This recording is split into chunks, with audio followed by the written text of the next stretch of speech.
আলহামদুলিল্লাহ রাব্বিল আলামিন ওয়াসসালাতু ওয়াসসালামু আলা নাবিয়্যিনা মুহাম্মদ ওয়া আলিহি ওয়া আসহাবিহি আজমাইন আম্মা বাদ। সম্মানিত ভাই বন্ধুগণ, আজকের আলোচনার বিষয়বস্তু হলো ফজরের সালাতের শ্রেষ্ঠত্বের 10টি কারণ। আমাদের দেশে বা আমাদের সারা দুনিয়াতে এই মসজিদগুলোতে অন্য 4 ওয়াক্তে মুসল্লি যাই থাকে ফজরের সময় তার চাইতে অনেক কম থাকে।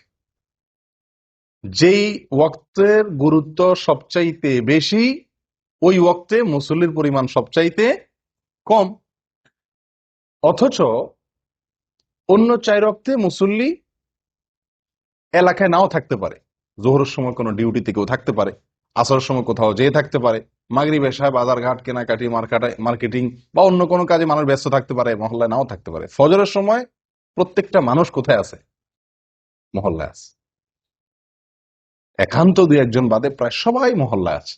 তাহলে তো জোহরে যদি 4 কাতার হয়, আসরে যদি 4-5 কাতার হয়, মাগরিবে যদি 5-7 কাতার হয়, ফজরে তো 10 কাতার হওয়ার কথা, ঠিক না? ঠিক। কিন্তু ফজরে 1 কাতার পাইতে কষ্ট হয়ে যায়, 2 কাতার জোগাড় হইতে অনেক কষ্ট হয়ে যায়। প্রিয় বন্ধুগণ, এর কারণ কি? এর প্রধানতম কারণ হলো ফজরের নামাজের গুরুত্ব আমরা মুসলমানরা বুঝতে পারি নাই। ফজরের নামাজের 10টি ফজিলত, 10টি শ্রেষ্ঠত্বের বিশেষ কারণ, 10টি মর্যাদার বিশেষ কারণ, স্পেশালিটি আছে যেটি অন্য সালাতের জন্য নাই। তার ভিতরে প্রথম হলো ফজরের সালাত বা ফজরের নামাজ, এটা হলো ইমানের আলামত, ইমানদারের আলামত। কিসের আলামত ভাই? ইমানদার আলামত। নামাজ মাত্রই ইমানদার আলামত। যে ব্যক্তি ইমানদার সে মসজিদে আসবে, যাবে, তাকে তার ইমান আছে কথা সাক্ষ্য দেওয়ার নির্দেশ আমাদেরকে করা হয়েছে। যদি সে মসজিদে আসা যাওয়া করে, নামাজি হয়, নামাজি না, মসজিদে আসা যাওয়া করে না, তাহলে তার ইমানের সাক্ষ্য আমরা দিতে পারি না। কিন্তু ফজরের নামাজে হাজির হওয়া এটা ইমানদারিত্বের বিশেষ সাক্ষ্য, বিশেষ প্রমাণ। ইমানদার যে খাঁটি, নির্ভেজাল, পিওর, এটার প্রমাণ হলো ফজরের নামাজে কি হওয়া? উপস্থিত হওয়া। যদি কেউ ফজরের নামাজে উপস্থিত হতে না পারে, ফজরের নামাজ পড়তে তার কষ্ট হয়ে যায়, কষ্ট হয়ে যায়, একদিন আসলে 10 দিন মিস হয়ে যায়, ফজরের নামাজে সে আসতেই পারে না, এরকম যদি হয় তাহলে বুঝতে হবে তার ইমান নিয়ে নতুন করে চিন্তা করা দরকার আছে। তার ইমানের ভিতরে যথেষ্ট ঘাপলা আছে। নবী সাল্লাল্লাহু আলাইহি সাল্লাম বলেছেন, আবু হুরায়রা রাদিয়াল্লাহু তাআলা থেকে বর্ণিত, বুখারী এবং মুসলিমের হাদিসে আসছে, তিনি বলেন, লাইসা সালাতুন আফতালা আলাল মুনাফিকিনা মিনাল ফজরি ওয়াল ইশা লাউ ইয়ালামুনা মা ফিহিমা লাআতাউহুমা ওয়ালাউ হাবওয়ান। ফজর এবং এশার নামাজ, এই দুইটার, এই 2 ওয়াক্ত নামাজ মুনাফিকদের উপরে পড়া সবচেয়ে কষ্টের। অন্য কোন নামাজ পড়তে মুনাফিকদের এত কি হয় না? কষ্ট হয় না। মুনাফিক কারা ভাই? মুসলমানের বেশভূষা ধারণ করছে, সমাজে টিকতে হয় তাই মুসলমানের সাথে সব কাজ তাল মিলায়া করে, কিন্তু তলে তলে তার ভিতরে কি নাই? ভিতরে ভিতরে ইমান নাই। একে বলা হয় মুনাফিক। এই মুনাফিকের ব্যাপারে নবী সাল্লাল্লাহু আলাইহি সাল্লাম বলছেন যে লাইসা সালাতুন আসকালা আলাল মুনাফিকিনা মিনাল ফজরি ওয়াল ইশা। ফজর এবং এশা, অন্য বর্ণনা আছে ফজর এবং আসর, কিন্তু সর্বাবস্থায় ফজরের কথা আগে বলা আছে। এই ফজরের নামাজ, এটা মুনাফিকের জন্য এই নামাজে উপস্থিত হওয়া কষ্টসাধ্য। যার এই নামাজে উপস্থিত হওয়া সুযোগ হয় না, তৌফিক হয় না, কষ্ট হয়, বুঝতে হবে সেই ব্যক্তির ঈমান নিয়ে যথেষ্ট করে প্রশ্ন তোলার সুযোগ আছে। আমি কি বুঝাতে পারছি প্রিয় ভাইরা? তাহলে ফজরের নামাজে উপস্থিত হওয়া এটা কিসের আলামত? ঈমানদারের আলামত। ফজরের নামাজে উপস্থিত না হইতে পারা কিসের আলামত? মুনাফিকের আলামত। মুনাফিকের জন্য এটা কঠিন হয়ে যায় উপস্থিত হইতে পারাটা। তাহলে অন্য সালাত, জোহরের ব্যাপারে এটা বলা হয় নাই যে জোহরের নামাজে মুনাফিকরা আসতে কষ্ট হয়। জোহরের নামাজে 1 নম্বর, 2 নম্বর, 3 নম্বর, 4 নম্বর সব কিসিমের, 3rd class, 2nd class, 1st class সব কিসিমের মানুষ কি জোহরে আসতে পারে, মাগরিবে আসতে পারে। বুঝে আসছে কথা? কিন্তু ফজরের নামাজ এটা এমন একটা নামাজ যে এই নামাজে যে মুনাফিক 2 নম্বরই করে আসে, মানুষ দেখাইতে আসে, সে এই ভোর রাত্রে আরামের ঘুম ফালায় আসাটা খুব বেশি সহজ না। যদি কেউ আসতে পারে, বোঝা যাবে সেই লোকটা হলো খাঁটি ইমানদার, তার ভিতরে ইমান আছে।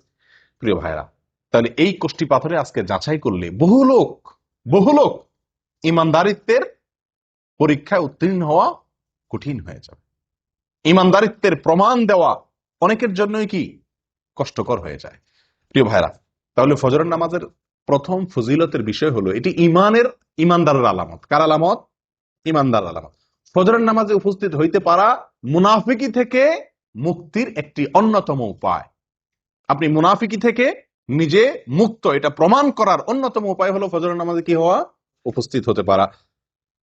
নাম্বার 2, ফজরের নামাজ যদি কেউ আদায় করে তো ওই দিনের জন্য সে আল্লাহ সুবহানাহু ওয়া তাআলার জিম্মায় চলে যায়। কোথায় চলে যায়? আল্লাহ সুবহানাহু ওয়া তাআলার সুরক্ষা সে লাভ করে ওই দিনের জন্য। ওই দিনের জন্য ইন্স্যুরেন্স হয়ে যায় আল্লাহ সুবহানাহু ওয়া তাআলার কাছে। নবী সাল্লাল্লাহু আলাইহি ওয়াসাল্লাম বলেছেন, জুনদুব ইবনে আব্দুল্লাহ ইবনে সুফিয়ান আল বাজালি রাদিয়াল্লাহু তাআলা আনহু থেকে বর্ণিত, এটি সহিহ মুসলিমে আসছে। নবী সাল্লাল্লাহু আলাইহি ওয়াসাল্লাম বলেন, মান সাল্লাস সুবহা ফাহুয়া ফি যিম্মাতিল্লাহ। যে ব্যক্তি ফজরের নামাজ পড়বে সে কার জিম্মায়? আল্লাহ সুবহানাহু ওয়া তাআলার জিম্মায় চলে যাবে। দুনিয়ার কোন লোক, দুনিয়ার কোন নেতা, দুনিয়ার কোন পুলিশ অফিসার, এসপি, ওসি যদি আপনারে বলে যে আপনি আমি দায়িত্বে আছি, কোনো কিছু আমাকে বলবেন, আপনার কোনো কিছু হবে না। এলাকার নেতা, এমপি সাহেব যদি বলে দেয়, আমাদের মনটা কত মানে মনে কত সাহস হয় না? ও ভাই, আল্লাহ সুবহানাহু ওয়া তাআলা বলে দিচ্ছেন যে আল্লাহ ওই ব্যক্তির জিম্মা নেন। বড় কোনো বিপদ আপদ মুসিবত, কোন সমস্যার সম্মুখীন সে হবে না। আল্লাহ সুবহানাহু ওয়া তাআলা স্বয়ং তার জিম্মাদারি নিয়ে নেন। কোন ব্যক্তির? যে ব্যক্তি ফজরের নামাজ জামাতের সাথে। ফজরের নামাজ আপনি পড়লেন, তার মানে ওই দিনের জন্য আপনি গ্যারান্টি পেয়ে গেলেন যে আপনার জিম্মাদারি কে রাখছেন? আল্লাহ সুবহানাহু ওয়া তাআলা রাখছেন। আপনি দিনের বেলা চলেন ফিরেন কাজ করেন, আপনি নির্ভয়ে চলতে পারেন যে আপনার জিম্মাদারি আল্লাহ সুবহানাহু ওয়া তাআলা নিয়েছে। এটা ফজরের নামাজের জন্য আছে, অন্য কোনো নামাজের জন্য এরকম কোনো কথা বলা হয় নাই। নাম্বার 3, ফজরের নামাজে হাজির হলে আপনার পক্ষে আল্লাহর ফেরেশতাগণ আল্লাহর কাছে গিয়ে সাক্ষ্য দিবে আপনি যে ভালো মানুষ, এ কথার সাক্ষ্য দিবে কে? ফেরেশতারা। আল্লাহ সুবহানাহু ওয়া তাআলা তো জানেন আপনি ফজরের নামাজ পড়ছেন, কিন্তু তারপরেও আল্লাহর ফেরেশতাগণ গিয়ে আপনার পক্ষে ওকালতি করবে, আপনার পক্ষে গিয়ে সাক্ষ্য দিবে যে আল্লাহ আপনার বান্দাকে আমরা নামাজে দেখে আসছি। নবী সাল্লাল্লাহু আলাইহি ওয়াসাল্লাম বলেছেন, এটিও বুখারী মুসলিমের হাদিস, আবু হুরায়রা রাদিয়াল্লাহু তাআলা থেকে বর্ণিত, তিনি বলেন, ফেরেশতারা, দিনের ফেরেশতারা এবং রাতের ফেরেশতারা উভয়ে পালা বদল করে দুনিয়াতে ডিউটি করতে আসে আসমান থেকে। একদল ফেরেশতা আসে দুনিয়াতে, সারা পৃথিবীতে তারা বিচরণ করে, তারা আসমান থেকে নামে কখন? ফজরের সময়। তারা দিনের বেলা ডিউটি করতে আসে। আরেকদল ফেরেশতা সারা রাত ডিউটি করেছিল, তারা ফজরের সময় উপরে উঠে যায়। আবার তারা আসরের সময় আসে, দিনের বেলা যারা ছিল তারা দিনের শিফটে ডিউটি করার পর তারা আসরের সময় আবার আসমানে উঠে যায়। এই যে ফেরেশতাদের পালা বদল হয়, 2 ওয়াক্ত সালাত, ফজর এবং আসর, এই 2 ওয়াক্ত সালাত হলো ফেরেশতাদের ডিউটি বদলের সময়। আর এই সময়ে যদি আপনি ফজরের নামাজে হাজির হন, তো এই ফেরেশতারা যখন আল্লাহর কাছে চলে যায়, তখন আল্লাহ তাআলা জিজ্ঞেস করেন তাদেরকে যে আমার বান্দাদেরকে কি অবস্থায় রেখে আসছো? বুঝে আসছে কথা? অমুককে অমুককে অমুককে অমুককে এদেরকে কি অবস্থা রেখে আসছো? তো যারা নামাজরত ছিল, আল্লাহ তাআলা তো জানেন কে কি অবস্থা আছেন। তারপর আল্লাহ তাআলা তাদের কাছ থেকে শুনে ওই নামাজি বান্দার জন্য একজন সাক্ষী আল্লাহ তাআলা সাব্যস্ত করেন, তার পক্ষে একজন সাক্ষী আল্লাহ তাআলা খাড়া করে দেন, ফেরেশতারা যেন সাক্ষী হয়ে যেতে পারে। তখন ফেরেশতারা বলে, আল্লাহ, আমরা যখন গিয়েছিলাম তখনও তারা সালাত আদায় করছিল, হ্যাঁ, আবার তারাকনাহুম ওয়া হুম ইউসাল্লুন ওয়া আতাইনাহুম ওয়া হুম ইউসাল্লুন। আমরা যখন সকালে ডিউটি করে আসছিলাম তখনও তারা নামাজ পড়তেছিল, আবার যখন বিকেলে গেলাম তখনও তারা আসরের নামাজ পড়তেছিল। ও ভাই, সেজন্য ফজরের নামাজ এবং আসরের নামাজ, তো এই ফজরের নামাজের বিষয়ে নবী সাল্লাল্লাহু আলাইহি সাল্লামের এই হাদিস থেকে বোঝা গেল যে যদি কেউ ফজর নামাজে হাজির হয়, নামাজ পড়ে, তাহলে আল্লাহর ফেরেশতারা তার পক্ষে আল্লাহর কাছে কি দেয়? ভালো মানুষ হিসাবে, নামাজি হিসাবে সাক্ষী দেয়, সাক্ষ্য দেয়। কয়টা ফজিলত গেল? 3। 1 নম্বর হলো ইমানদারিত্বের পরিচয় ফজর নামাজে হাজির হওয়া। মুনাফিকি খাতা থেকে নাম কাটার একটা অন্যতম সুযোগ হলো কি করা? ফজরের নামাজে হাজির হওয়া। নাম্বার 2, ফজরের নামাজ পড়লে ওই দিনের জন্য আল্লাহর জিম্মায় চলে যায়। কোথায় চলে যায়? আল্লাহর জিম্মায় চলে যায়, আল্লাহ সুবহানাহু ওয়া তাআলার দায়িত্বে চলে যায়। নাম্বার 3, ফেরেশতারা ওই ব্যক্তির জন্য কি করে? ভালো মানুষ হিসাবে তার জন্য সাক্ষ্য দেয়। ওই ব্যক্তি যে ভালো মানুষ, সে সাক্ষ্য কে দেয়? ফেরেশতারা আল্লাহ সুবহানাহু ওয়া তাআলার কাছে দেয়। নাম্বার 4, ফজরের নামাজ যদি কেউ জামাতের সাথে আদায় করে, যদি কেউ ফজরের নামাজ পড়ে, তাহলে আল্লাহ সুবহানাহু ওয়া তাআলা তাকে সারা রাত জেগে নফল ইবাদত করে সওয়াব দেয়। নবী সাল্লাল্লাহু আলাইহি সাল্লাম বলেছেন, এটি সহিহ মুসলিমে আসছে, ওসমান ইবনে আফফান রাদিয়াল্লাহু আনহু থেকে বর্ণিত, মান সাল্লাল ইশা ফি জামাআহ ফাকান্নামা সাল্লা নিসফাল লাইল ফাকান্নামা কামা নিসফাল লাইল ওয়া মান সাল্লা সুবহা ফি জামাআহ ফাকান্নামা সাল্লাল লাইলা কুল্লাহ আও ফাকান্নামা কামাল লাইলা কুল্লাহ আও কামা ক্বাল। ভাই, যদি কেউ এশারের সালাত জামাতের সাথে আদায় করে, তো ওই ব্যক্তি অর্ধেক রাত দাঁড়িয়ে দাঁড়িয়ে নফল ইবাদত করলে, তাহাজ্জুদের নামাজ পড়লে যে সওয়াব পাইতো, সেই সওয়াব আল্লাহ সুবহানাহু ওয়া তাআলা তাকে দিবেন। যদি এশার নামাজ কোথায় পড়ে? জামাতের সাথে মসজিদে হাজির হয়ে আদায় করে। আর যদি কেউ ফজরের নামাজ জামাতের সাথে আদায় করে, তো আল্লাহ সুবহানাহু ওয়া তাআলা তাকে সারা রাত দাঁড়িয়ে তাহাজ্জুদের নামাজ পড়ার, নফল নামাজ পড়ার, রাত জেগে সারা রাত জেগে নফল নামাজ পড়ার সওয়াব আল্লাহ তাআলা তাকে দান করবেন। আপনি শুধু এশার নামাজটা জামাতের সাথে পড়ে ঘুমায় যান, এরপরে উঠে ফজরের নামাজটা জামাতের সাথে পড়েন, বাস সারাটা রাত ঘুমাইলেন, অথচ আপনার আমল নামার ডিউটি লেখা হলো আপনি নফল আমল করছেন, নফল নামাজ পড়ছেন। বিনা ডিউটিতে বেতন পাওয়ার একটা সুযোগ। কোন নামাজ? ফজরের নামাজ। কয় নম্বর গেল? 4। নাম্বার 5, ভাই কিয়ামতের দিন ভয়াবহ অন্ধকার হবে, ভয়াবহ অন্ধকার হবে, যার যার পার্সোনাল আলো দিয়ে চলতে হবে।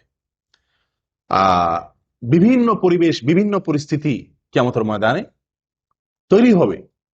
যারা যারা ফজরের নামাজ জামাতের সাথে পড়বে, ফজরের নামাজ পড়বে, মসজিদে এসে ফজরের নামাজ আদায় করবে, তাদের ব্যাপারে 5 নম্বর ফজিলতের বিষয় হলো কিয়ামতের দিন আল্লাহ সুবহানাহু ওয়া তাআলা তাদের জন্য ফকফকা উজ্জ্বল লাইটের ব্যবস্থা করবেন। কথা বুঝে আসছে ভাই? ঝাপসা আলো না, উজ্জ্বল আলোর ব্যবস্থা থাকবে। কাদের জন্য? ফজরের নামাজে যারা জামাতে উপস্থিত হয় তাদের জন্য। নবী সাল্লাল্লাহু আলাইহি ওয়াসাল্লাম বলেছেন, আবু দাউদ এবং তিরমিজি বর্ণিত হয়েছে হাদিসটি, বাশশিরিল মাশাঈনা ফি যলামি ইলাল মাসাজিদি বিন নূরিত তাম ইয়াউমাল কিয়ামাহ। যারা পায়ে হেঁটে হেঁটে ভোরে ভোরে সূর্য ওঠার আগে অন্ধকারের মধ্যে, আলো আঁধারের মধ্যে যারা পায়ে হেঁটে হেঁটে মসজিদে আসে কষ্ট করে, সুসংবাদ দিয়ে দাও ওই সমস্ত আল্লাহর বান্দাদেরকে। কিসের সুসংবাদ দাও? বিন্নুরি তাম্মি ইয়াউমাল কিয়ামাহ, কিয়ামতের দিন পরিপূর্ণ আলোর আলো আল্লাহ সুবহানাহু ওয়া তাআলা তার জন্য দান করবেন। ওই ব্যক্তির জন্য আলোর ব্যবস্থা করবেন, পার্সোনাল আলো। সবাই অন্ধকারে নিমজ্জিত থাকলেও তাকে আল্লাহ সুবহানাহু ওয়া তাআলা তার জন্য পার্সোনাল আলোর ব্যবস্থা করে রাখবেন, স্পেশাল আলোর ব্যবস্থা থাকবে। এবং সে আলো ঝাপসা আলো না। আপনি হাঁটবেন ফজরের সময় আলো আঁধারের আলো দিয়া, কিন্তু কিয়ামতের দিন আল্লাহ তাআলা যে আলো দিবেন তার বিনিময়ে, এই যে কষ্ট করে অন্ধকারে হাঁটলেন, সে আলো হবে কি? অনেক ফকফকা, অনেক পরিষ্কার ঝকঝকে পরিপূর্ণ আলো, যেটাকে বলা হয়। যদি কি করা হয় ভাই? ফজরের নামাজ জামাতের সাথে আদায় করা হয়, অন্ধকারে কষ্ট করে আলো আধারিতে আপনি হেঁটে মসজিদ পর্যন্ত আসেন। নাম্বার 6, ফজরের নামাজ যদি কেউ আদায় করে, তো তার বিনিময়ে আল্লাহ সুবহানাহু ওয়া তাআলা তাকে জান্নাতের সবচেয়ে বড় পুরস্কার দান করবে। জান্নাতের সবচেয়ে বড় পুরস্কার কি ভাই? না, সেটা তো আছেই। জান্নাতের ভিতরে মানুষ যত পুরস্কার, যত নেয়ামত আল্লাহ তাআলা দিবেন, হুর আইন দিবেন, আল্লাহ সুবহানাহু ওয়া তাআলা তাদের জন্য যে কোনো ফল দিবেন, যা চাইবে তারা তা পাবে। কত নেয়ামত থাকবে না? দুধের নহর প্রবাহিত হবে, মদের নহর প্রবাহিত থাকবে, দুনিয়ারে নাপাক গান্দা মদ না, পবিত্র মদ। যাই হোক, অনেক নেয়ামতের আল্লাহ তাআলা ব্যবস্থা করবেন জান্নাতীদের জন্য। আল্লাহ সুবহানাহু ওয়া তাআলার যে নেয়ামতে জান্নাতীরা সবচেয়ে বেশি খুশি হবে, যে নেয়ামতের জন্য জান্নাতীরা সবচেয়ে বেশি লালায়িত থাকবে, কোনটা সেটা? আল্লাহ দিদার, আল্লাহর সাক্ষাৎ, আল্লাহর সাক্ষাৎ। জান্নাতীদের সবচেয়ে বড় চাহিদা থাকবে যেন তারা কি করতে পারে? আল্লাহ সুবহানাহু ওয়া তাআলাকে একটু সরাসরি দেখতে পারে। যারা ফজরের নামাজ নিয়মিত পড়ছে, সব সময় ফজরের নামাজ পড়ছে এবং আসরের নামাজ পড়ছে, ফজরের নামাজ এবং আসরের নামাজ পড়ছে, এরা আল্লাহ সুবহানাহু ওয়া তাআলাকে দেখবে কিরকম জানেন? পূর্ণিমার চাঁদ, পূর্ণিমার চাঁদে, পূর্ণিমার রাতে আকাশের চাঁদ কিরকম দেখা যায়? চাঁদের 1 তারিখ, 2 তারিখ, 3 তারিখ, 4 তারিখ, 5 তারিখ, এই দিনগুলোতে চাঁদ এত স্পষ্ট, এত ক্লিয়ার দেখা যায়। কিন্তু পূর্ণিমার রাতে চাঁদ কিরকম দেখা যায়? নবী সাল্লাল্লাহু আলাইহি সাল্লাম বলেন, পূর্ণিমার রাতে চাঁদ যেভাবে তোমরা দেখো, পরিষ্কার, যারা সূর্য ডুবার আগে, সূর্য ডুবার আগে এবং সূর্য ওঠার আগের যে নামাজ, সূর্য ডুবার আগের নামাজ হলো আসর, আর সূর্য ওঠার আগের নামাজ হলো কি? ফরজ। নবী সাল্লাল্লাহু আলাইহি ওয়াসাল্লাম বলেন এই নামাজগুলো যাতে না ছুটে, এই নামাজগুলো যেন না ছুটে, সম্ভব হলে তুমি সেই দিকটার প্রতি ভালো করে কি করো, খেয়াল করো, লক্ষ্য রাখবে যাতে এই নামাজগুলো না ছুটে। তাহলে কি হবে? ওই আল্লাহ সুবহানাহু ওয়া তাআলাকে, জান্নাতের সবচেয়ে বড় নিয়ামত আল্লাহ তাআলাকে একেবারে স্পষ্টভাবে পরিষ্কার করে দেখার সুবর্ণ সুযোগ পাওয়া যাবে। আল্লাহ তাআলা আমাদের সকলকে সেই নিয়ামত দান করেন। 7 নম্বর পুরস্কার, ফজরের সালাত যারা পড়বে এবং বিশেষ করে জামাতের সাথে, তাদের জন্য জাহান্নাম থেকে মুক্তি। ওহ, কত বড় বড় পুরস্কার এক একটা। 7 নম্বর পুরস্কার কি রে ভাই? জাহান্নাম থেকে মুক্তির পরোয়ানা পাওয়া যাবে, জাহান্নাম থেকে মুক্তির পরোয়ানা পাওয়া যাবে। নবী সাল্লাল্লাহু আলাইহি ওয়াসাল্লাম বলেছেন, এটি সহিহ মুসলিমের হাদিস, লাইন ইয়ালিজান নার আহাদুন সাল্লা ক্বাবলা তুলুইশ শামসি ওয়া ক্বাবলা গুরুবিহা। ওই ব্যক্তি কখনো জাহান্নামে প্রবেশ করবে না। কিছু লোক আছে না ভাই, জাহান্নামে যাবে, ইমানদার যেহেতু, জাহান্নামের শাস্তি ভোগ করার পরে সে কোথায় আসবে? জান্নাতে আসবে। না, এরকম না। একবারে প্রথম চান্সে আপনি জান্নাতে যেতে পারবেন, ফার্স্ট চান্সে আপনি জান্নাতে যেতে পারবেন। জাহান্নামে যে সেখান থেকে এসে জান্নাতে ঢোকা লাগবে না। লাই আলিজা, কখনো প্রবেশ করবে না জাহান্নামে ওই ব্যক্তি, যে ব্যক্তি সাল্লা ক্বাবলা তুলুইশ শামসি ওয়া ক্বাবলা গুরুবিহা, যে ব্যক্তি সারা জীবন সব সময় চেষ্টা করছে ফজর এবং আসর এই 2 ওয়াক্ত নামাজ এর ব্যাপারে যত্নশীল ছিল, এই 2 ওয়াক্ত নামাজের ব্যাপারে গাফলতি করে নাই, এই ব্যক্তি জাহান্নামে কখনো কি হবে না? প্রবেশ করবে না। ও ভাই, কত বড় বড় পুরস্কার এক একটা, লক্ষ্য করছেন? ফজরের নামাজের বিনিময়ে, আল্লাহু আকবার। আর এই নামাজটাতে আমরা সমাজের সবচেয়ে বেশি সংখ্যক লোক গাফেল থাকি, শুয়ে থাকি, অলসে থাকি। কেউ হয়তো বলতে পারেন, আরে ভাই, এই যে জাহান্নাম থেকে মুক্তির জন্য কত আমলই তো আছে, এটা করলে জাহান্নাম থেকে মুক্তি, এটা করলে জাহান্নাম থেকে মুক্তি, ওইটা করলে জাহান্নাম থেকে মুক্তি, অনেক আমলের কথা আপনারা শুনছেন না? তো এতগুলার কি দরকার আছে? যে কোনো একটা করলে তো জাহান্নাম থেকে মুক্তি পাওয়া যায়, এরকম কারোর মনে প্রশ্ন আসতে পারে। তাদেরকে বলবো, ভাই, দুনিয়ার কোন আদালতে, দুনিয়ার কোন আদালতে আপনি যদি আসামি হয়ে যান, তাহলে আসামির খাতা থেকে নাম কাটানোর জন্য আপনি কতগুলো পথ ধরেন? যত পথ আছে সবগুলা পথ ধরেন না? পয়সা রেডি রাখেন, যদি লাগে পয়সা দিয়া মামলা ডিসমিস করাইতে হবে। রাজনৈতিক কোন লিঙ্ক যদি থাকে, কাউকে দিয়ে হেলো করায় যদি ছাড়া পাওয়ার সুযোগ থাকে, তাহলে লিঙ্ক কোথায় কোথায় আছে সেগুলো খুঁজেন, কি খুঁজেন না? এরপরে আপনার নিজেকে নির্দোষ প্রমাণ করার জন্য কাগজপত্র যেগুলো জোগাড় করা দরকার সেগুলো জোগাড় করেন। এত কিছুর পরেও আবার যদি জেলে যাওয়া লাগে, তাহলে সংসার ব্যবসা বাণিজ্য কেমনে চলবে সেই ব্যবস্থাও রাখেন। অর্থাৎ আপনার সাধ্যে যতগুলো ওয়ে আছে সকল ওয়ে আপনি অবলম্বন করেন, উদ্দেশ্য যেন মামলাটা ডিসমিস করানো যায় দুনিয়ার আদালতে। ঠিক না ঠিক? ও ভাই, আখেরাতের আদালতে কোনো মামুখালু চলবে না, ঘুষ ঘাস চলবে না, হায় হেলো চলবে না। সেই জায়গাতে মুক্তির জন্য, সেই জায়গায় মুক্তি তো চিরকালের জন্য মুক্তি, সেই জায়গায় ধরা তো চিরকালের জন্য ধরা, তারপরে আর কোনো কোর্ট নাই, আদালত নাই। তাহলে সেখান থেকে মুক্তির জন্য একজন ইমানদার মানুষ যেই আমল শুনবে যে এই আমল করলে জাহান্নাম থেকে বাঁচা যাবে, খপ করে সেই ওই আমলটাকে ধরবে। ঠিক না বেঠিক? যে বিশ্বাস করবে জাহান্নামকে, সে তো একটা দুইটা ওই অবলম্বন করে এটা বলবে না, তুষ্ট হবে না যে ঠিক আছে তো জাহান্নাম থেকে বাঁচার জন্য যে একটা কাজ করছি তো খালাস হয়েছে তো, এরকম করবে। বরং কারণ আমার সেটার মাধ্যমে যে আমি জাহান্নাম থেকে মুক্তি পাবো, আমার সে আমলটা যে সলিড হয়েছে, পিওর হয়েছে, আল্লাহর কাছে গ্রহণযোগ্য হয়েছে, তার কোনো গ্যারান্টি তো নাই। এই জন্য যতগুলো ওয়ে আছে জাহান্নাম থেকে বাঁচার জন্য, তার সবগুলো অবলম্বন করবে একজন ইমানদার মানুষ। অতএব ফজরের নামাজে হাজির হওয়া, ফজরের নামাজ নিয়মিত পড়া, এটি জাহান্নাম থেকে মুক্তির একটি অন্যতম উপায়। এবং এখানে শব্দটি লাই ইয়ালিজান নার, নবী সাল্লাল্লাহু আলাইহি ওয়াসাল্লাম বলেছেন লাই ইয়ালিজান না, কখনো জাহান্নামে প্রবেশ করবে না। আল্লাহু আকবার। তাহলে বোঝা যায় ফার্স্ট চান্সে সে কোথায় চলে যাবে? জান্নাতে চলে যাবে। আল্লাহ আমাদের সকলকে তৌফিক দান করেন। ভাই, 8 নম্বর ফজিলত ফজরের নামাজের, ফজরের নামাজ সবচেয়ে ফজিলতপূর্ণ সালাত হওয়ার 8 নম্বর ফজিলত হলো নবী সাল্লাল্লাহু আলাইহি ওয়াসাল্লামের বরকতের দোয়া পাওয়া যাবে। কার দোয়া পাওয়া যাবে? নবী করিম সাল্লাল্লাহু আলাইহি সাল্লামের বরকতের দোয়া আপনার জন্য বরাদ্দ হয়ে যাবে। ভাই, আপনাকে যদি মক্কার হারামের ইমাম সাহেব শেখ সুদাইস, শেখ সুরাইম, শেখ জুহানি, শেখ আলী আল হুজাইফি, ওনাদের মতো কেউ যদি আপনাকে খপ করে হাত ধরে কোন এক জায়গায় দেখা হইলো, বললো যে বাবা তোমার জন্য আমি আল্লাহ কাছে দোয়া করতেছি, আল্লাহ তুমি এর জীবনে বরকত দিয়ে দাও, আমাদের খুশির কোনো শেষ থাকবো? হ্যাঁ, হারামের ইমাম সাহেব আমার জন্য 2 হাত তুলে দোয়া করছে, সুবহানাল্লাহ, হারামে দাঁড়ায় দোয়া করছে, আমাদের মনটা কত খুশি হয়ে যাবে না? ও ভাই, কোথায় হারামের ইমাম, কোথায় হারামের ইমাম? স্বয়ং রাসূলুল্লাহ সাল্লাল্লাহু আলাইহি সাল্লামের দোয়া আপনার জন্য অটোমেটিক বরাদ্দ হয়ে যাবে, আপনি পেয়ে যাবেন।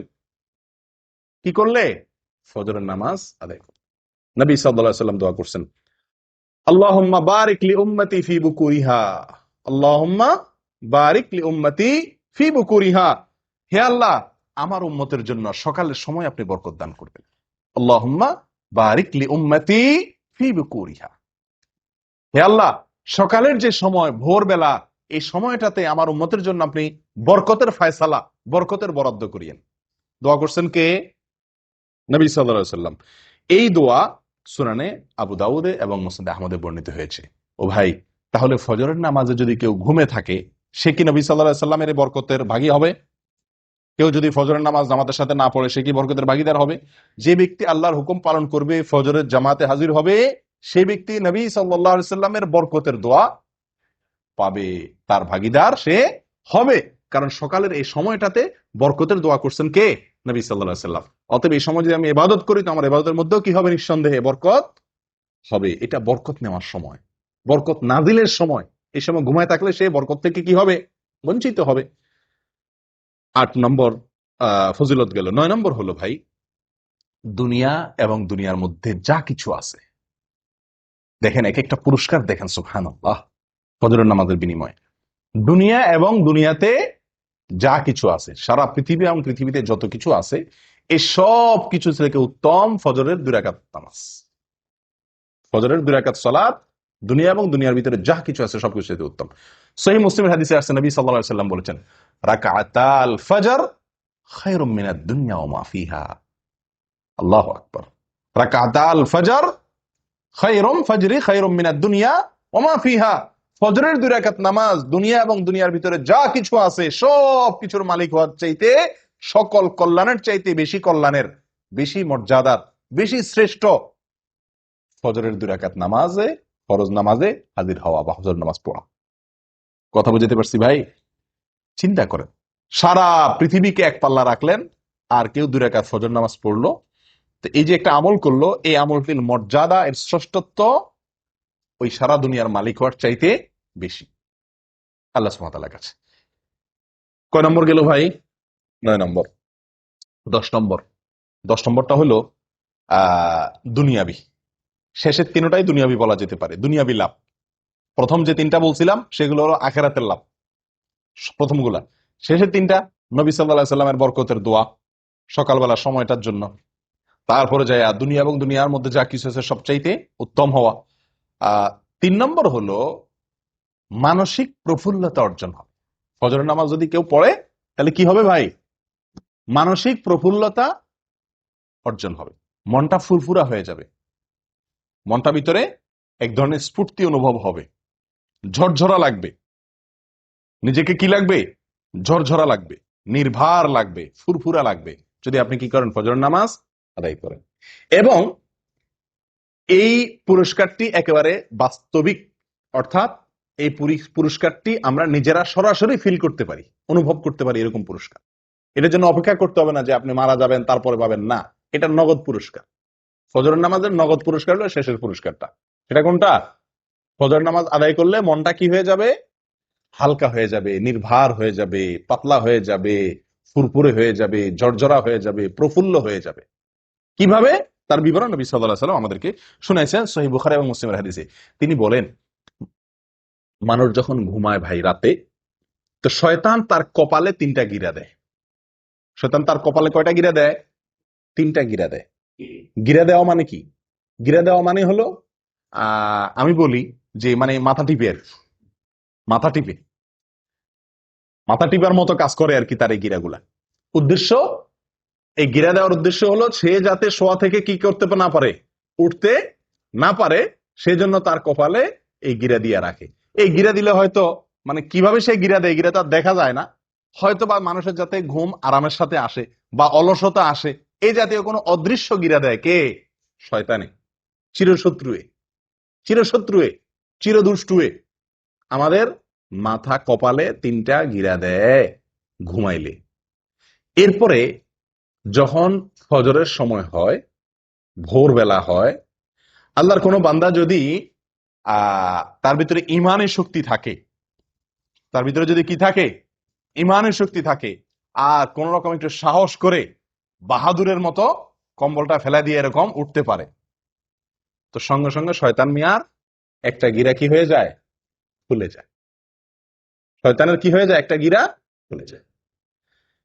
গিরা দিয়ে দিলে শরীরটা ভার হয়ে যায়, উঠতে পারে না, অলসতা লাগে, মজা লাগে। আপনারা লক্ষ্য করে দেখেন, অন্য কোন সময়ের ঘুম এত মজার হয় না, ঠিক ফজরের সময়ের ঘুমটা যত কি হয়, মজার হয়। এর মানে কি? এর মানে হলো ওই দুষ্ট শয়তান হয়তো শরীর টিপে, বুঝে আসছে কথা? এত আরাম করে ঘুমটা আসে, সারা রাত যার ঘুম না আসে তারও ঘুম আসে কখন? ফজরের সময়, ঠিক না ঠিক? এর মানে কি? এর মানে হলো শয়তানের সর্বশক্তি নিয়োগ করে সে, যাতে আপনি ফজরের সময় মসজিদে যেতে না পারেন। আসরে যান, বাধা দিতে পারলো না, তার এত বেশি টেনশন নাই। মাগরিবে গেছেন, এশায় গেছেন, জোহরে গেছেন, পারলো না সে ঠেকাইতে, এত বেশি টেনশন নাই। কিন্তু ফজরে আপনাকে ঠেকাইতে পারলে তার বিশাল লাভ, আপনাকে জাহান্নামে নেওয়ার জন্য অনেক দূর সে আগে গেল। এই জন্য সে তার সর্বশক্তি প্রয়োগ করে 3টা গিরা দেয়, যাতে ফজরের সময় আপনি হাজির হইতে না পারেন। এই জন্য তো এই গিরা খায়া বেশিরভাগ মুসল্লি মসজিদে আসতে পারে না। ফজরের সময় এই 3 গিরা খায়া শয়তানের বান্ধন খুলা আর আসার মতো ইমানি শক্তি থাকে না। ও ভাই, যদি আল্লাহর কোনো বান্দা যদি ফজরের সময় সাহস করে, হিম্মত করে, যখনই শয়তান তার মনে ওয়াসওয়াসা দেয়, হাদিসে আসছে শয়তান বলে, শয়তান কানে কানে বলে, আমাদের মনের মধ্যে বলে, কি বলে? লাইলুন তওয়িল ফারকুদ, রাত এখনো কি অনেক লম্বা, আরো ঘুমা, আরেকটু ঘুমা। আপনি লক্ষ্য করে দেখছেন, ফজরের আজান হয়ে গেছে, তখনও কম্বলটা টাইনে আমরা গায়ে দেই, ঠিক না? 20 মিনিট পরে জামাত দাঁড়াবে, উজু করতে 10-15 মিনিট চলে যাবে, উঠে যাই না, তখনও কম্বলটা আমরা টেনে গায়ে দেই। কারণ কি? ওই যে শয়তান আমাদের মাথায়, মনের ভিতরে ওয়াসওয়াসা ঢুকাই দিছে যে কি, লাইলুন তাওয়িল ফারকুদ, রাত অনেক, এখনো অনেক সময়, তুই আর একটু ঘুমা। সারা রাত ঘুমাইলেন, 4 ঘন্টা, 5 ঘন্টা, 6 ঘন্টা ঘুমাইলেন, কিন্তু এই 5 মিনিট না ঘুমাইলে আপনি মরে যাবেন না, কিন্তু মনে হয় যে 5 মিনিট না ঘুমাইলে মনে মরে যাবেন, এরকম লাগে না ওই সময় উঠতে? কারণ শয়তান তার সর্বশক্তি প্রয়োগ করে গিরা তো দেয় দেয়, এরপর আপনার কানে কানে ফিসির ফিসির করে বলে। আসলেই আপনি লক্ষ্য করে দেখেন, মনে হয় যে কেউ একটা বলে মনে মনে যে অনেক সময় আছে এখন, ঠিক না ঠিক? ও ভাই, তো আল্লাহর কোনো বান্দা যদি ঘুম থেকে উঠে যেতে পারে কম্বল ফেলে দিয়ে, আমি নবী সাল্লাল্লাহু আলাইহি সাল্লামের বরকতের দোয়া নিতে চাই, আমি জান্নাতে এক চান্সে যেতে চাই, জান্নাতে গিয়ে আল্লাহ তাআলাকে একেবারে পরিষ্কার পূর্ণিমার চাঁদের মতো আল্লাহ সুবহানাহু ওয়া তাআলাকে দেখতে চাই, আমি জাহান্নাম থেকে মুক্তি চাই, আমি ইমানদারিত্বের পরিচয় দিতে চাই, মুনাফিকের খাতা যেন নাম লেখা না হয়, আমি আল্লাহর নিরাপত্তার ভেতরে প্রবেশ করতে চাই, আমি ফেরেশতাদের সাক্ষ্য পেতে চাই, আমি সারা রাত জেগে ইবাদতের সওয়াব পেতে চাই, আমি কিয়ামতের ময়দানে উজ্জ্বল আলো যেন হয় আমার জন্য, তার ভাগীদার যেন আমি হতে পারি, সেটা চাই। এই কথাগুলো মাথায় রেখে যদি আপনি কম্বলটারে কি করতে পারেন, ফেলে দিতে পারেন, এবং এই হাদিসটা মাথা রাখতে পারেন, নবী সাল্লাল্লাহু আলাইহি ওয়াসাল্লাম বলেছেন ফজরের সময় শয়তান যে গিরা দেয় এবং আপনারে মজার ঘুম পাড়ানোর চেষ্টা করে, এটা যদি আপনি মাথায় রেখে ঝেড়ে ফেলে উঠে যেতে পারেন, সঙ্গে সঙ্গে একটা গিরা শয়তানের খুলে যায়। এরপরে যদি আপনি গিয়ে কষ্ট মষ্ট করে উঠার পরেও কিন্তু একটু অলসতা হালকা হালকা লাগে, হালকা হালকা, ইস, শীতের দিন তো বেশি কষ্ট হয়, গরমের দিনও একটু কষ্ট হয়, যা কোন রকম হিম্মত করে দিয়ে পানিতে হাত দিয়ে বিসমিল্লাহ বলে ওযুটা করে ফেলতে পারেন। ওযুটা করার পরে দেখবেন শরীরটা আরো অর্ধেক পাতলা হয়ে গেছে, কারণ গিরা আরেকটা তখন খুলে যায়। এরপরে আরেকটু বাকি থাকে, মসজিদে যাব না রুমে পড়ে ফেলবো, আরেকটু অলসতা থাকে। এরপর যদি সাহস করে বাইর হয়ে যান হিম্মত হয়ে মসজিদের দিকে এবং আসেন, ফজরের নামাজটা যদি পড়ে ফেলতে পারেন কোন রকম, সঙ্গে সঙ্গে 3 নম্বর গিরাও কি খুলে যায়, শরীর ফুল পাতলা হয়ে যায়। এই যে নবী সাল্লাল্লাহু আলাইহি সাল্লামের হাদিসটি, 3টা গিরা খুলে শরীর পাতলা হয়ে যাওয়া, নির্ভার হয়ে যাওয়া, এটা আমরা বাস্তবে সব সময় অনুভব করার সুযোগ আছে, আছে না নাই? আমরা সবাই অনুভব করি, হয়তো খেয়াল করি না। আপনি লক্ষ্য করে দেখেন, রাতে শোয়ার পরে ভোর রাতে শরীরে যে ভার মনে হয়, মনে হয় যে উঠলে মনে হয় মরে যাব, এত কষ্ট, এত আরামের ঘুম বাদ দিয়ে উঠলে, এই ঘুম ছেড়ে উঠলে মনে হয় আমি শেষ, এরকম মনে হয় না? কিন্তু উঠা বসার পরে, কম্বলটা ছেড়ে দিয়ে নামার পরে দাঁড়াতে পারলে মনটা অনেকটা পাতলা মনে হয়, ঠিক না ঠিক? অনেকটা পাতলা, কারণ যে গিরা খুলে গেছে। অজু করার পরে আরো পাতলা মনে হয়, হালকা হয়ে গেছে। আর ফজর পড়ার পরে তো একেবারে পরিপূর্ণ ফ্রেশ হয়ে যায় মনটা। আমি কি বুঝাতে পারছি ভাই? একদম ফ্রেশ হয়ে যায় ফজরের সালাত জামাতের সাথে আদায় করার পর। একজন মানুষ ফজরের নামাজ না পড়ে, কোনোদিন আপনি ফজর নামাজ না পড়ে যদি কাজে যান, উঠেন, অন্যান্য কাজে লাগেন, আপনি যতই কাজ করেন, আপনার মনের ভিতরে এক ধরনের ভার, এক ধরনের আনফ্রেশনেস আপনি অনুভব করবেন। কিন্তু যদি ফজর নামাজ জামাতে পড়তে পারেন, তাহলে ইনশাআল্লাহ ওই দিনটা আপনার মনটার মধ্যে কি থাকবে? ফুরফুরে একটা ভাব থাকবে। ও ভাই, তাহলে গিরা খোলার কাহিনী বুঝতে পারছেন তো? আমরা তো বলি যে দুনিয়ার কোনো কাজে যদি আপনি আরামের ঘুম বাদ দিয়ে উঠেন, মেজাজটা গরম হয় না? সামনে কেউ কিছু বললেও খিটখিটে মেজাজ লাগে, ঠিক না ঠিক? এরপরে আপনি উঠলেন, ঘুম থেকে উঠে যাইতেছেন, যত দূর সামনে আগান তত মেজাজ আরো খারাপ হয়, ঠিক না ঠিক? আপনি ঘুমের মধ্যে আছেন, হঠাৎ করে আপনার মালিকে বসে ফোন দিয়ে বসছে, এই তাড়াতাড়ি আসো। আপনি ফোন কাইটা উঠলেন, ঘুমটা খুব জমছিল, শীতের দিন, উঠে বাইরে হইছেন, যতদূর সামনে আগান মেজাজ আরো গরম হয় না? আস্তে আস্তে বাইরে আসছেন, উফ আরো ঠান্ডা, আরো মেজাজ আরো গরম হয় না? শরীরটাতে এক ধরনের মানুষ অপ্রস্তুতি ভাব চলে আসে, মানুষের মধ্যে বিরক্তির ভাব চলে আসে, ঠিক না ঠিক? কিন্তু যদি কেউ ফজরের নামাজ জন্য উঠে, এই প্রত্যেকটা কাজের পরে উঠলো, অজু করলো, নামাজ পড়লো, পটপট করে শরীরটা আরো কি হতে থাকে? পাতলা হতে থাকে। কারণ এই যে শয়তান ওটাকে ভার করে রাখছে, আল্লাহ সুবহানাহু ওয়া তাআলা ইবাদত গুলার মাধ্যমে তাকে আল্লাহ তাআলা কি করে দেন? পাতলা করে দেন। তাহলে ভাই, যদি কেউ ফজর নামাজ আদায় করে, নবী সাল্লাল্লাহু আলাইহি সাল্লাম বলেছেন, ফাসবাহা নাশীতান তিবান নাফস, ফজর নামাজ আদায় করতে পারলে, তিন গিরা খুলে গিয়ে সে ব্যক্তি হাসি খুশি, প্রফুল্ল এবং পবিত্র মন নিয়ে তার দিনটা শুরু করে। আর যদি কেউ ফজর নামাজ না পড়তে পারে, ওয়াইল্লা আসবাহা খাবিসান নাফসি কাসলান, সারাটা দিন তার শরীর মেজমেজ, অলসতা, এগুলা করতে করতে চলে যায়। আপনি পরীক্ষা করে দেখেন। আল্লাহ তাআলা আমাদের সকলকে এই ফজরের গুরুত্ব বুঝার তৌফিক দান করেন। 10টি গুরুত্ব, 10টি গুরুত্ব, 10টি ফজিলতের কথা আমরা শুনলাম। আমি আবারও বলছি একটি একটি করে। নাম্বার 1, ফজরের নামাজ মুনাফিকদের জন্য কঠিন হয়, ইমানদারদের জন্য সহজ হয়। অতএব ফজর নামাজে হাজির হতে পারা ইমানদারের পরিচয়। নাম্বার 2, ফজর নামাজে হাজির হলে তার জিম্মাদারি কে নেয়? আল্লাহ সুবহানাহু ওয়া তাআলা নেন। ওই দিনের জন্য আল্লাহ জিম্মাদারি নিয়ে নেন, আল্লাহর নিরাপত্তার ভিতরে সে প্রবেশ করে যদি ফজর নামাজ আদায় করে। নাম্বার 3, ফেরেশতারা আল্লাহ সুবহানাহু ওয়া তাআলার কাছে গিয়ে ওই ব্যক্তির পক্ষে কি দেয়? সাক্ষ্য দেয় যে সে সালাত আদায় করছে, ভালো কাজ করছে। নাম্বার 4, যদি কেউ ফজর নামাজ জামাতের সাথে আদায় করে, তো আল্লাহ সুবহানাহু ওয়া তাআলা তাকে সারা রাত দাঁড়িয়ে তাহাজ্জুদের নামাজ পড়ার সওয়াব, নফল নামাজ পড়ার সওয়াব দান করেন।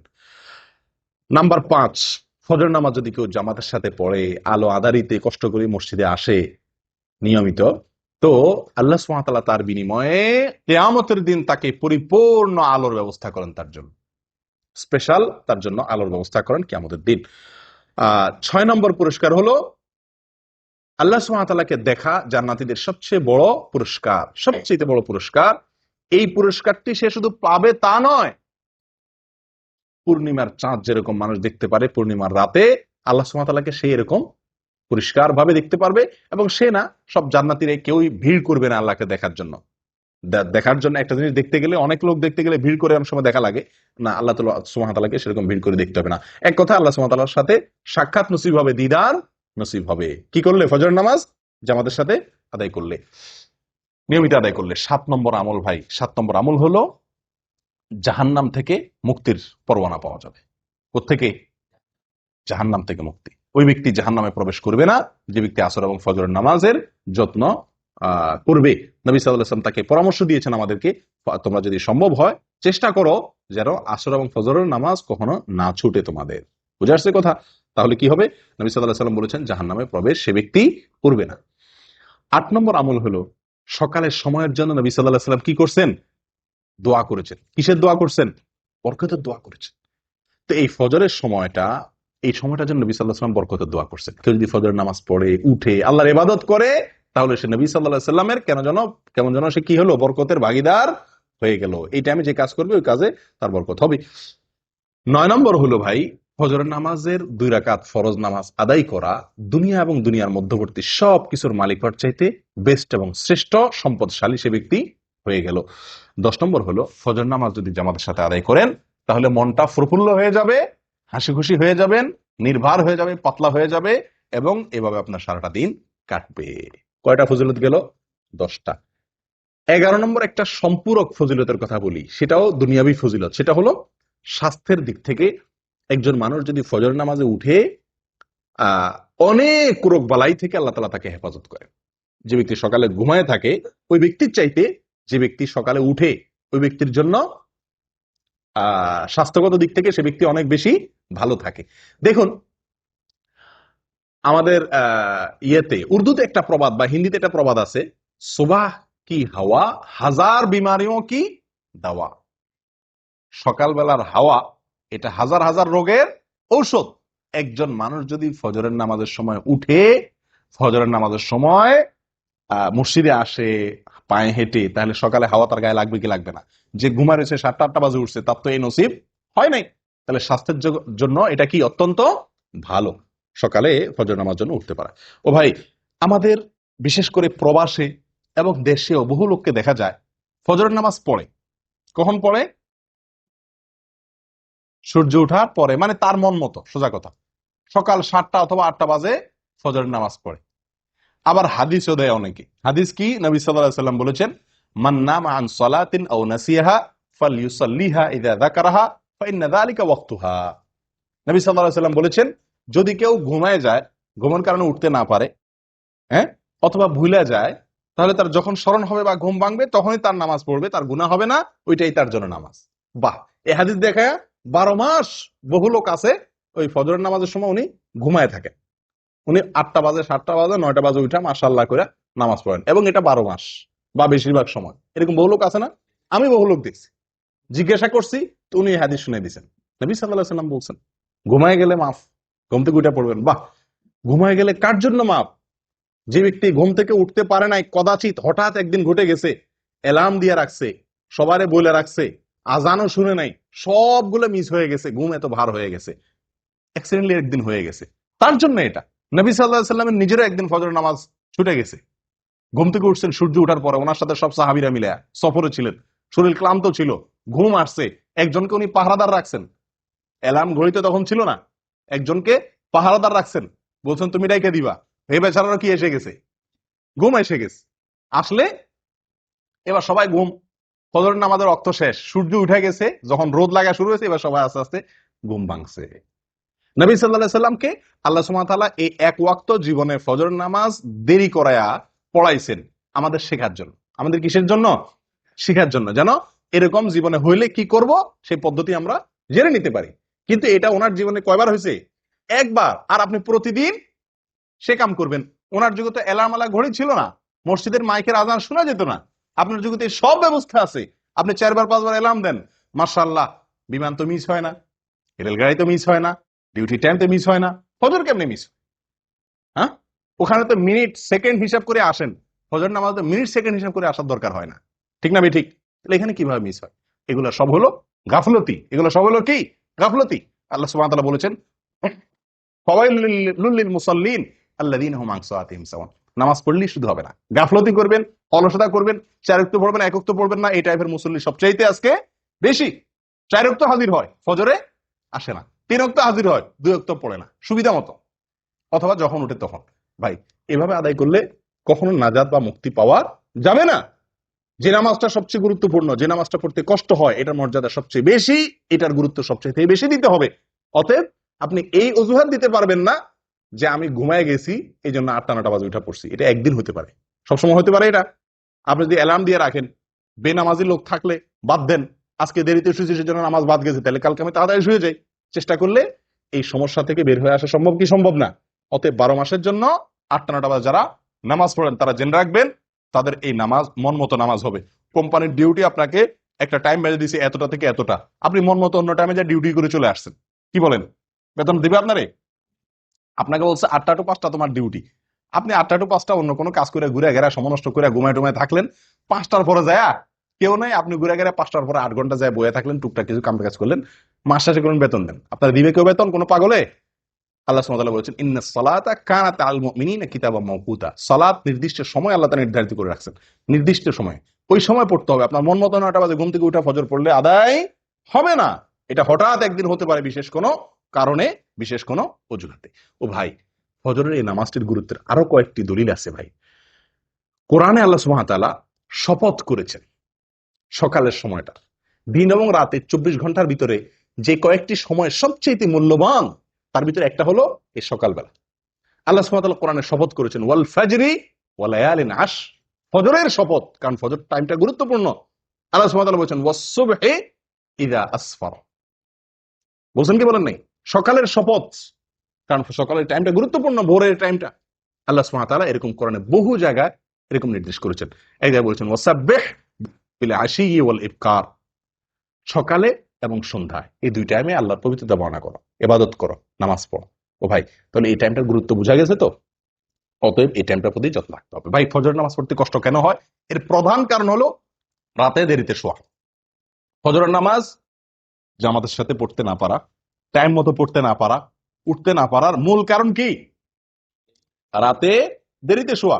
আমাদের আশা বলেছেন নবী সাল্লাল্লাহু আলাইহি ওয়াসাল্লামের বিষয়ে যে কানা ইয়াকরাহুন নাওমা ক্বাবলা আল ইশা ওয়াল হাদিসা বাদা, নবী সাল্লাল্লাহু আলাইহি ওয়াসাল্লাম এশার আগে কথা বলা এটা তার খুব অপছন্দের কাজ ছিল। এশার আগে ঘুমানোটা অপছন্দের কাজ ছিল, আর এশার পরে কথাবার্তা বলাটা তার অপছন্দের কাজ ছিল।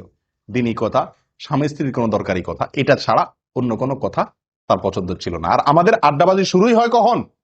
এশার পরে, 11টা 12টা 1টা বাজে। তো এই বাঁচতে বাঁচতে শুতে শুতে যদি দেরি হয়, এই জন্য ফজরের সময় উঠতেও কি হয়ে যায়? কষ্ট হয়ে যায়। ভাই, আমার নামাজ আমার জান্নাত, আমার নামাজ আমার জীবন, আমার নামাজ আমার জাহান্নাম থেকে মুক্তির কারণ, আমার এই ফজর আমার কিয়ামতের দিনের আলো, আমার এই ফজর আমার নবীর দোয়া, আমার এই ফজর এটা ফেরেশতাদের সাক্ষ্য আমার পক্ষে পাওয়া, আমার এই ফজর মানে আমার সারাদিনের গ্যারান্টি আল্লাহর কাছ থেকে নিয়ে নেওয়া। এত বড় ফজিলতের আমল, এটা আমাকে ফজরের সময় করতে হবে। এটা যদি মাথায় থাকে তাহলে রাতে শুইতে কি হবে না? দেরি হবে না। আল্লাহ তাআলা আমাদের সকলকে তৌফিক দান করুক। জাযাকুমুল্লাহ ওয়া আখিরু দাওয়ানা আলহামদুলিল্লাহি রাব্বিল আলামিন।